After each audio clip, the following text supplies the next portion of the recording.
The mysterious guardian. In a quiet village nestled between golden fields and lush forest, a girl named Zuba lived with her mother, Nia. Zuba was known for her beauty, with eyes as deep as the river and skin that glowed like the morning sun. But beyond her beauty, she carried an air of mystery, something even she could not explain. Her mother, Nia, was once the most admired woman in the village. Long ago, men traveled from distant lands, hoping to win her heart. Even the village chief had sought her hand, yet she chose a humble farmer instead. People whispered that Nia had a secret, a reason she never spoke of. Despite the warmth of her mother's love, Zuba often felt different. She could not explain it, but there was always a strange feeling, a presence she could not see, yet it was always there. Sometimes, the wind would whisper her name, and the rustling of leaves felt like something watching, protecting. One hot afternoon, Zuba walked to the river to fetch water, balancing a clay pot on her hip. The sun danced on the rippling surface, casting golden patterns across the water. She knelt to fill her pot when a strange sensation crawled up her spine. A shadow moved across the riverbank. Zuba lifted her head slowly. There, staring at her from a short distance, was a massive serpent. Its scales shimmered like burnished bronze, its body coiled with an air of quiet power. The snake's eyes, golden, intelligent, knowing, held her in place. She wanted to run, to scream, but something stopped her. The snake did not move, did not threaten. It simply watched her, as though it knew her. Then, as suddenly as it had appeared, the serpent slid back into the undergrowth and vanished. Zuba gasped, her heart pounding. She grabbed her clay pot and ran, her feet barely touching the earth as she raced back home. The mother's fear. Bursting into the small hut, Zuba found her mother stirring a pot over the fire. "Mama! I saw it. A great serpent, it was watching me," she cried, breathless. For a brief moment, Nia's hands trembled. But she quickly regained her composure, setting her spoon down calmly. "A serpent?" she asked, forcing a smile. "The forest is full of them, my child." "No, Mama. This was different." Zuba's voice wavered. "It didn't attack. It just looked at me. Like it knew me." Nia's smile faded. She reached out and gently placed a hand on Zuba's shoulder. "It was just an animal, Zuba. Do not fear what cannot harm you." Zuba searched her mother's face, looking for reassurance. But behind Nia's gentle words, there was something else. A flicker of fear, hidden deep in her mother's eyes. The dream. That night, the village was quiet, except for the distant hum of insects. Zuba lay under the moonlight, her mother's words echoing in her head. She closed her eyes, but sleep did not come easily. Then, she dreamed. She was no longer in her hut but deep in the forest, surrounded by towering trees. The massive serpent was there, its golden eyes glowing softly in the dark. But there was something strange. Zuba looked down, and gasped. She was no longer standing on 2 feet. Her legs were gone. Her body had become that of a serpent. She slithered beside the great snake, moving as it did, their bodies mirroring each other. She could feel its thoughts, its presence, as though it was a part of her. Then, the snake turned toward her. In a deep, echoing voice, it whispered, "You are not alone." Zuba awoke with a start, her body trembling. The dream felt too real. She pressed a hand against her chest, feeling her heartbeat race. Why did she dream of being a snake? And why did it feel like she knew the serpent? As the night stretched on, one thought refused to leave her mind. Who was she, really? The silent protector. The sun dipped below the horizon, painting the sky in hues of deep orange and violet.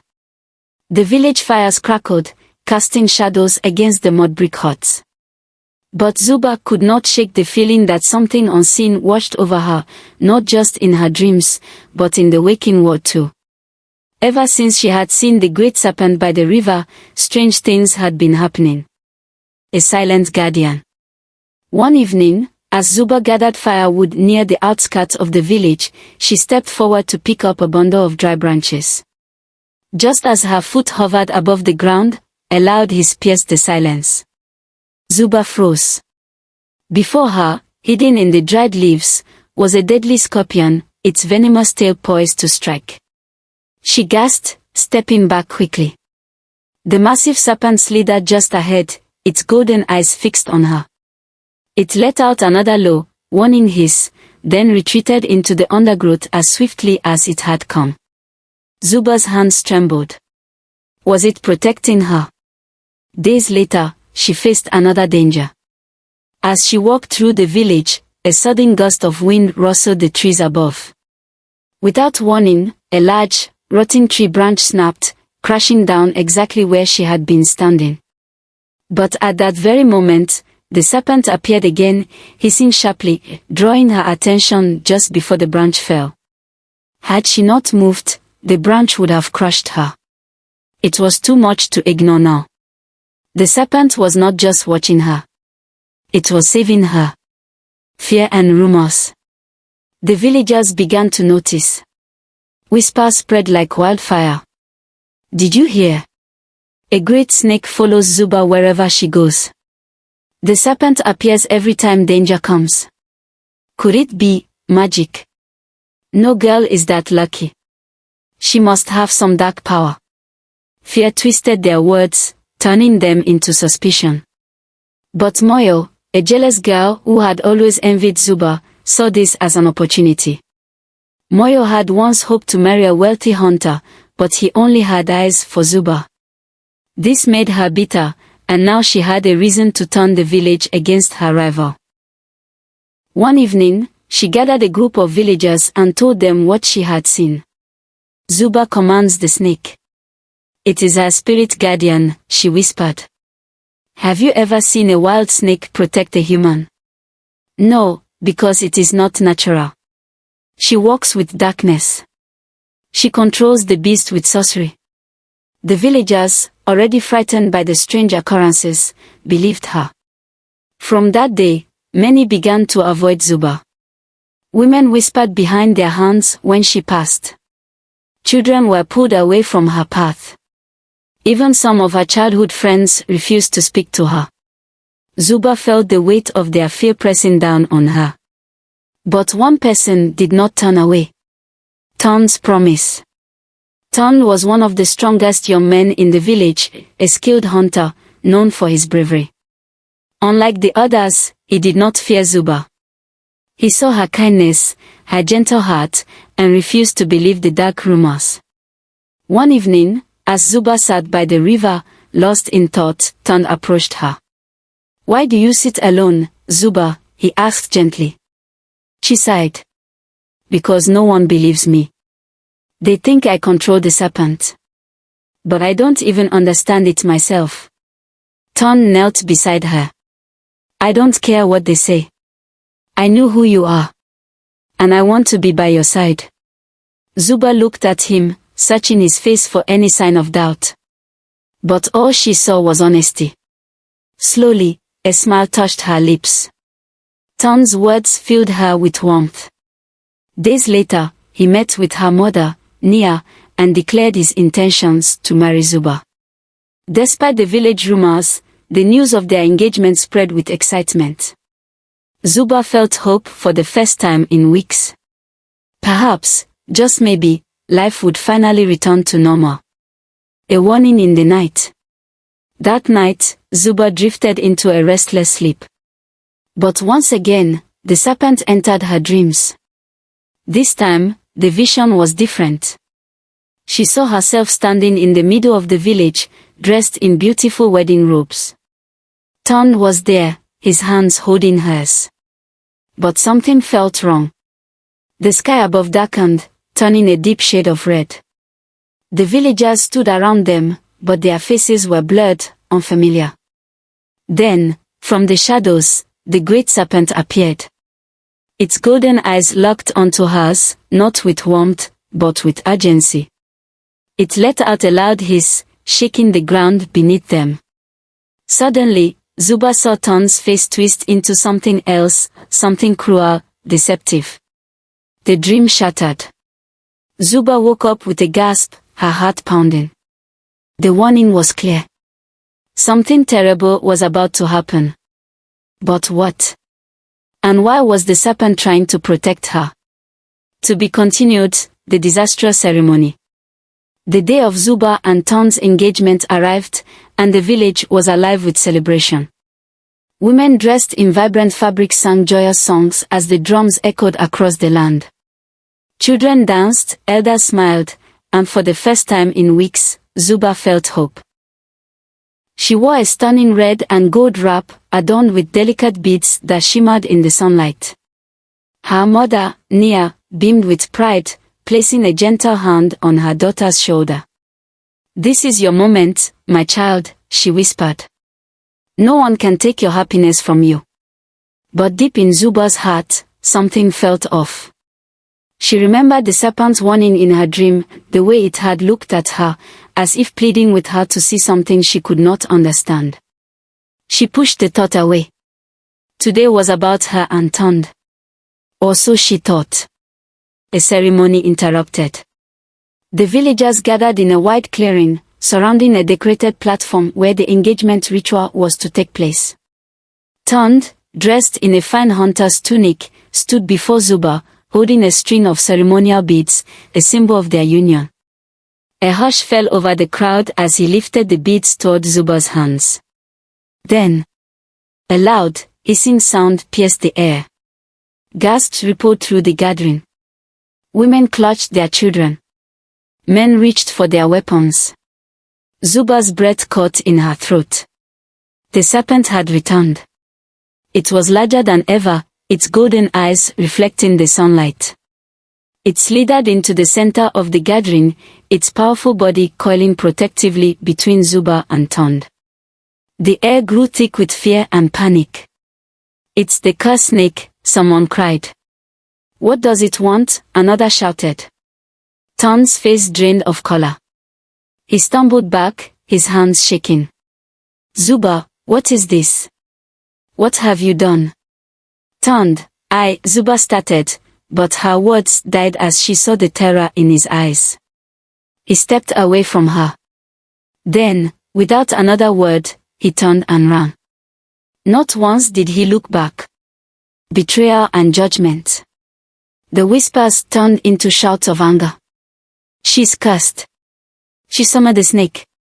She has brought darkness upon us." The elders, who had watched in silence, finally spoke. They were men of tradition, wise and respected. But fear had clouded their judgment. One of them, an old man with a grey beard, raised his staff. "This is a sign of dark forces," he declared. "The snake has claimed her, and we must not stand in its way." Zuba's chest tightened. "This is not true," she pleaded. "I have no power over the snake." But the village had already made up its mind. They turned their backs on her. Even her mother, Nia, stood frozen, her eyes filled with unshed tears. Zuba realized, at that moment, that she was alone. A heavy silence fell over the crowd. Then, someone whispered, "She must leave." Zuba felt the weight of the words crush her heart. She had nowhere to go. She turned one last time toward her mother, desperate for comfort, but Nia's face was blank with sorrow. With tears in her eyes, Zuba turned and ran. A lonely escape. She ran past the huts, past the river, past the fields that once felt like home. She ran until her feet bled, until the village lights faded behind her. The night was silent except for the crickets, the distant hoot of an owl, and the sound of her own ragged breathing. For the first time in her life, she had nowhere to belong. Then, she remembered. There was one person who might help. Her mother's old friend, Abeni, a wise herbalist who lived in a neighboring village. If anyone could tell her the truth about the serpent, it was her. Determined, Zuba wiped her tears and began her journey. The herbalist's wisdom. Abeni's hut was nestled in the heart of a lush green valley, surrounded by herbs, drying roots, and sacred carvings. When Zuba arrived, exhausted and broken, the old woman welcomed her inside without question. Zuba fell to her knees, sobbing. "They have forsaken me," she whispered. "The serpent ruined my life." Abeni watched her for a long moment, then shook her head. "No, child," she said gently. "The serpent did not ruin your life. It saved it." Zuba frowned. "What do you mean?" Abeni handed her a cup of warm tea, her wrinkled hand steady. "The snake is not your enemy," she said. "It is your guardian. It has protected you from dangers you do not yet understand." Zuba's heart raced. "But why? Why does it follow me?" Abeni sipped her tea, her eyes dark with thought. "There is only one way to find out," she said. Zuba sat up straighter. "How?" Abeni met her gaze. "You must confront it. The forbidden truth." The moon hung low in the sky as Zuba and Abeni walked deeper into the forest, the trees whispering with the night wind. The scent of damp earth and wildflowers filled the air, but Zuba's heart was heavy with fear and anticipation. Abeni walked ahead, her staff tapping against the ground, her presence steady and unwavering. "The serpent has been waiting for you," Abeni murmured. "It is time you learn the truth." Zuba swallowed hard. The truth. She was not sure she wanted it. The meeting in the shadows. They reached a clearing where the ground was soft with moss, the trees curving inward like silent watchers. And there, at the center of the clearing, was the serpent. Its massive form lay coiled, its golden eyes fixed on them as if it had been expecting their arrival. Zuba's breath caught. But the serpent did not strike. Instead, it did something unexpected. It lowered its head and bowed before her. Zuba gasped, stepping back. "Why does it do this?" she whispered. Abeni's face remained calm. "Because it knows who you are." The old woman reached into a pouch at her waist, pulling out sacred herbs, dried leaves, and a handful of crushed white powder. She stepped closer to the serpent and began to chant softly, her voice merging with the rustling trees. She sprinkled the mixture over the serpent's body, the powder dissolving into its scales. Zuba watched in awe and terror as the snake's skin shimmered, revealing something hidden beneath. Markings. Golden markings, etched into its very being. Zuba's heart stopped. The markings matched the birthmark on her wrist. A voice from the past.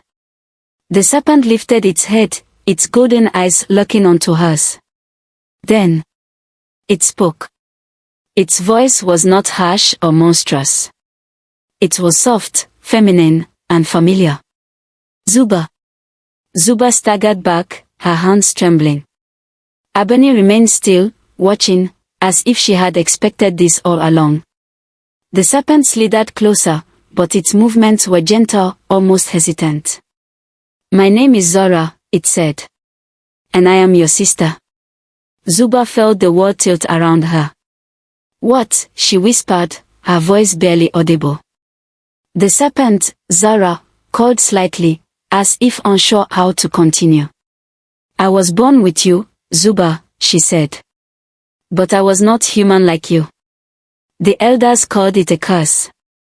They made our mother abandon me in the forest." Zuba's mind raced. Her sister. The serpent that had followed her, watched over her, protected her all these years, was her twin. "No," Zuba shook her head, her breath coming in short gasps. "That's not possible." She turned to Abeni, desperate for an answer. But the old woman only sighed. "It is the truth," she said gently. "But if you need proof, there is only one person who can give it to you." Zuba already knew who that person was. Her mother. Nia. A choice to make.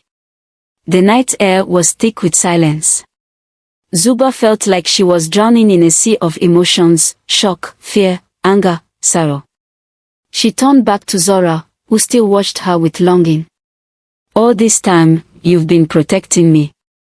Zuba asked, her voice barely above a whisper. Zora gave a small nod. I have never left your side. Zuba's heart ached. She had spent her whole life feeling like something was missing, and now, she understood why. She had a sister, and she had been lost to her. No. She had been taken from her. Zuba clenched her fist. I need to hear the truth from my mother, she said finally. If she abandoned you, if she left you to die. I need to know why. Abeni nodded. Then we must return to the village. Zuba glanced at Zora. Come with me, she said. Zora hesitated, then gave a slow, deliberate nod.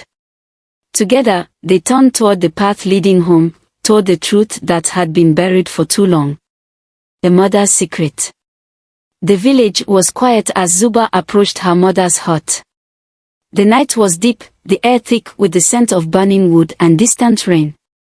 Beside her, Zora slithered silently, her golden eyes reflecting the dim moonlight. Zuba's mind raced. She had spent her whole life believing she was alone, believing that the strange presence she always felt was just her imagination. But now she knew the truth. She had a sister. And her mother had kept it from her. With determination burning in her chest, Zuba stepped through the doorway of her home. The mother's guilt. Nia sat by the fire, her hands busy grinding herbs, but her posture stiffened the moment Zuba entered. She looked up and froze.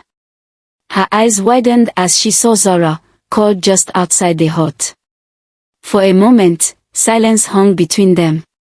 Then Zuba stepped forward, her voice shaking with emotion. You lied to me, she said. Nia's hands trembled. Zuba. You lied. Zuba's voice cracked. All my life, I felt something was missing. I asked you so many times why I felt different. And all this time, you knew. Nia's lips parted, but no words came. Zuba stepped aside, revealing Zora fully. She's my sister, Zuba said. Isn't she? Nia's breath hitched. Tears filled her eyes as she looked at the great serpent, the daughter she had abandoned so many years ago. The painful truth.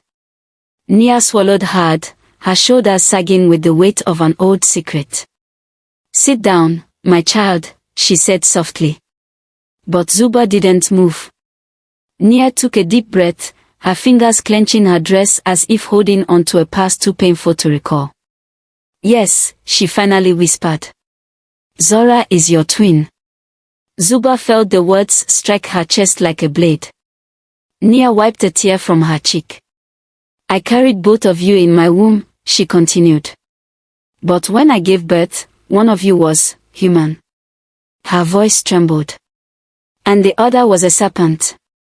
Zuba's heartbeat pounded in her ears. The elders were afraid, Nia whispered. They said it was a curse.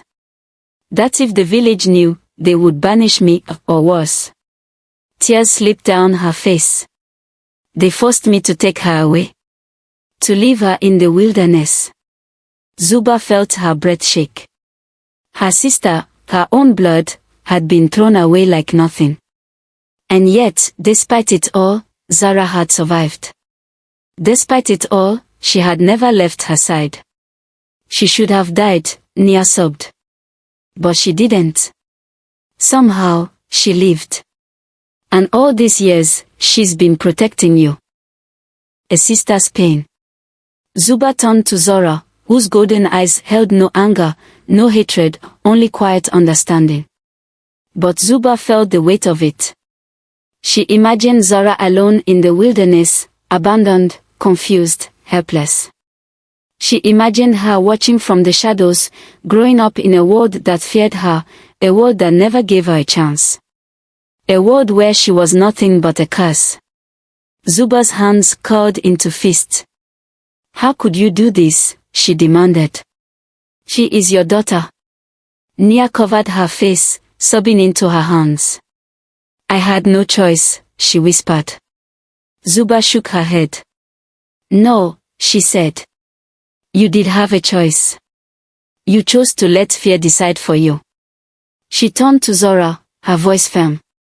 You don't deserve to live in hiding anymore, she said. I won't let them cast you aside. Zora lifted her head slightly, watching her with unreadable eyes. Zuba stood tall. I'm taking you back to the village, she declared. Nia gasped. No. They'll never accept her. I don't care, Zuba interrupted. I won't let fear steal our family again. Nia's breath trembled, her face pale with worry. But Zuba had already made up her mind. She turned to Zora. Come, she said. It's time. Betrayal and revenge. The night air was still as Zuba and Zora prepared to return to the village. Zuba's heart pounded with determination. She had made her choice. Her sister would no longer be hidden, no longer forced to live in the shadows. But danger lurked nearby. Unbeknownst to them, Moyo, the girl who had always envied Zuba, stood hidden behind the trees. She had overheard everything. Her lips curled into a wicked smile. A snake. A cursed twin, she whispered. They'll never accept her. Jealousy burned inside Moyo like a raging fire.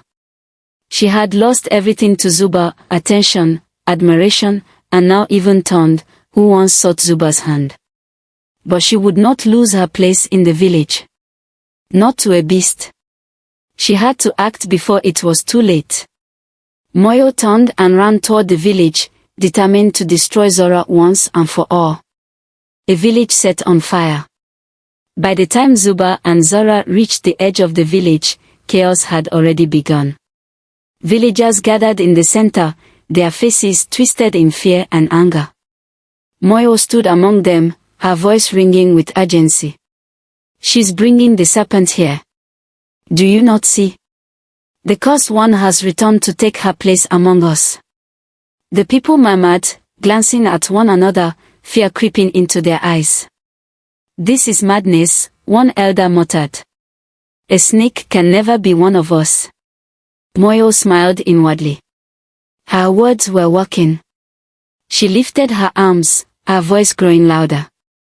This creature has deceived us for years. It follows Zuba like a shadow, manipulating her. And now she wants to bring it into our home. A murmur of agreement rippled through the crowd. She will doom us all. Moyo cried. The crowd erupted into shouts of rage. Warriors gathered, gripping spears and torches, their faces set with deadly intent. The snake must be killed, one of them growled. And with that, they marched toward the forest. The attack. Zuba had only just entered the clearing when she heard them. The sound of footsteps. The snap of torches being lit. The hiss of sharpened blades. Then, a voice rang out. There. Kill the beast. Zuba barely had time to react before the warriors charged. Zora rose, her golden eyes flashing with warning, but she did not attack. She only watched as the villagers came for her. No. Zuba screamed, throwing herself in front of her sister. Stop this madness. But the warriors did not listen. A spear whistled through the air, striking Zora's side. She let out a sharp hiss of pain, her massive body coiling in agony. Zuba felt her heart shatter. No, no, no, she whispered, pressing her hands against Zora's wound. Blood dripped onto the earth, staining the ground deep red. Zuba turned toward the warriors, tears in her eyes. Please, she begged. She is my sister. But they did not listen. Another warrior stepped forward, raising his spear for the final strike. Zuba screamed. Then, the earth shook. A sudden, blinding light erupted from Zora's body. The villagers gasped, stumbling backward as the ground quaked beneath them. Zuba shielded her eyes as the air crackled with an ancient energy. Then, as the light faded, she saw her sister's body begin to change. The great serpent's scales dissolved like mist, shifting and reshaping. Her long, coiled body shrunk, her form becoming something new, something human. Zuba gasped. Lying on the ground, no longer a serpent, was a young woman. She was breathtakingly beautiful, her features an exact mirror of Zuba's. Her golden eyes flickered open, now human, but still holding the same depth, the same wisdom. Zuba covered her mouth, her heart pounding. "Zara," she whispered. The young woman slowly sat up, breathing for the first time as a human.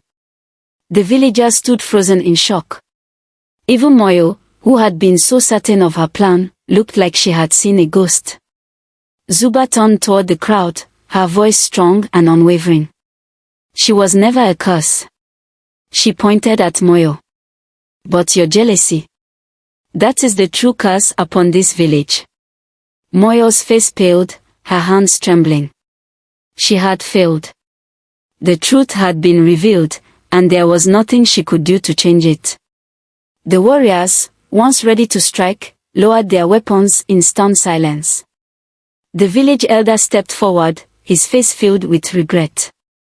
We have made a terrible mistake," he murmured. Zuba turned back to Zora, who now stood tall beside her. They were together again. And this time, nothing would tear them apart. Redemption and reunion. A heavy silence settled over the village as the people stared at Zuba and Zora, standing side by side, twin sisters, mirror images of each other, yet born into two separate worlds. The villagers had spent years fearing the serpent, believing it to be a curse, something unholy.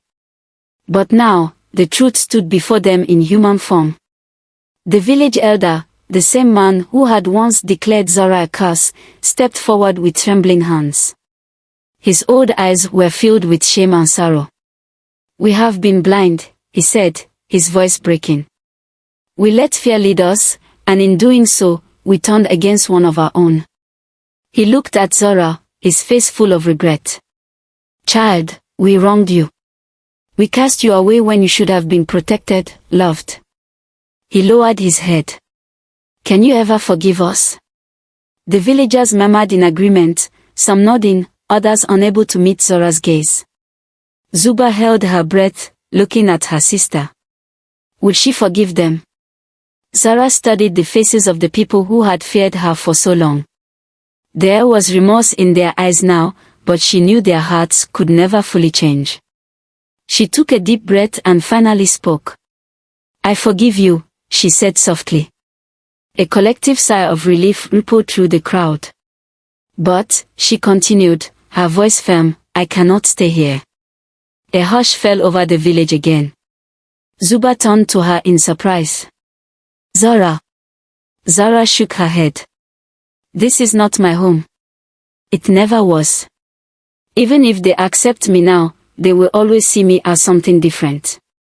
Zuba felt her heart tighten. She had spent her whole life belonging to this village, bound by tradition, bound by familiarity.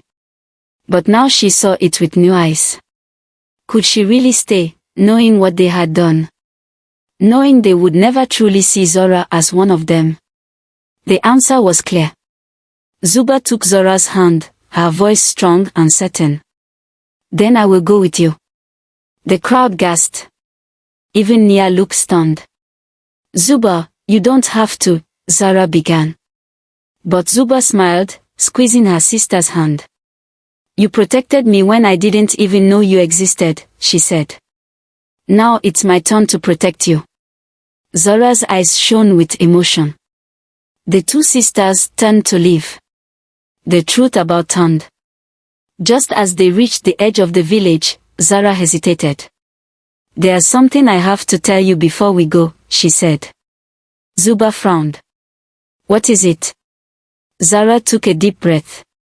"It's about Tund." At the mention of his name, Zuba's expression hardened. She had loved Tond.